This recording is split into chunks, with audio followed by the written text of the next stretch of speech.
اے خداوند، تو نے مجھے جانچ لیا اور پہچان لیا۔ تو میرا اٹھنا بیٹھنا جانتا ہے، تو میرے خیال کو دور سے سمجھ لیتا ہے۔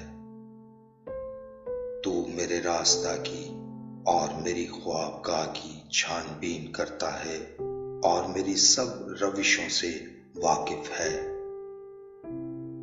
دیکھ، میری زبان پر کوئی ایسی بات نہیں جسے تو اے خداوند پورے طور پر نہ جانتا ہو۔ تو نے مجھے آگے پیچھے سے گھیر رکھا ہے اور تیرا ہاتھ مجھ پر ہے۔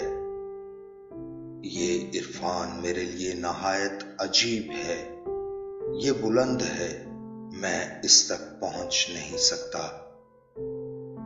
میں تیری روح سے بچ کر کہاں جاؤں یا تیری حضوری سے کدھر بھاگوں؟ اگر آسمان پر چڑھ جاؤں تو وہاں ہے، اگر میں پاتال میں بستر بچھاؤں تو دیکھ تو وہاں بھی ہے۔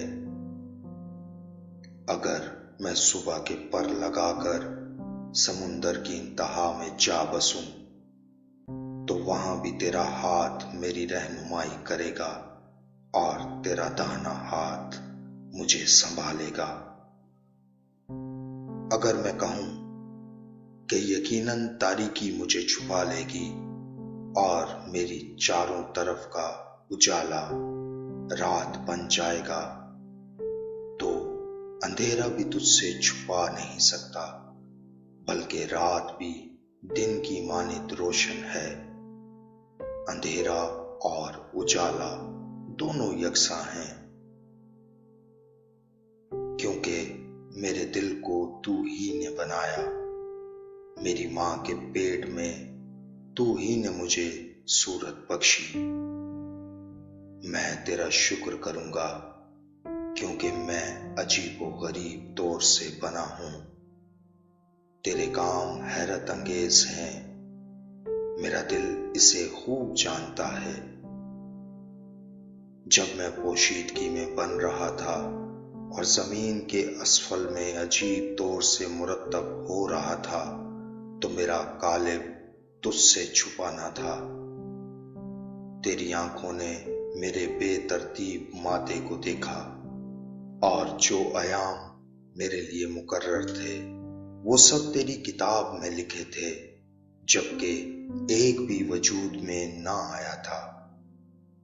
اے خدا، تیرے خیال میرے لیے کیسے بیش بہا ہیں، ان کا مجموعہ کیسا بڑا ہے۔ اگر میں ان کو گنوں تو وہ شمار میں ریت سے بھی زیادہ ہیں۔ جاگ اٹھتے ہی تجھے اپنے ساتھ پاتا ہوں۔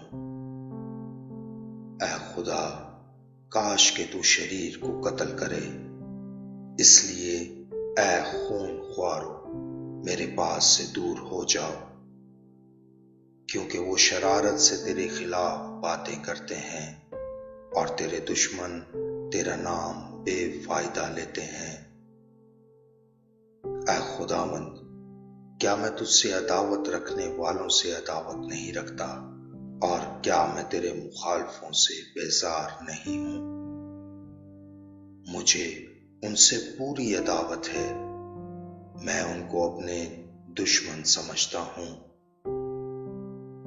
اے خدا، تو مجھے جانچ اور میرے دل کو پہچان، مجھے آزما اور میرے خیالوں کو جان لے، اور دیکھ کہ مجھ میں کوئی بری روش تو نہیں، اور مجھ کو اپنی راہ میں لے چل۔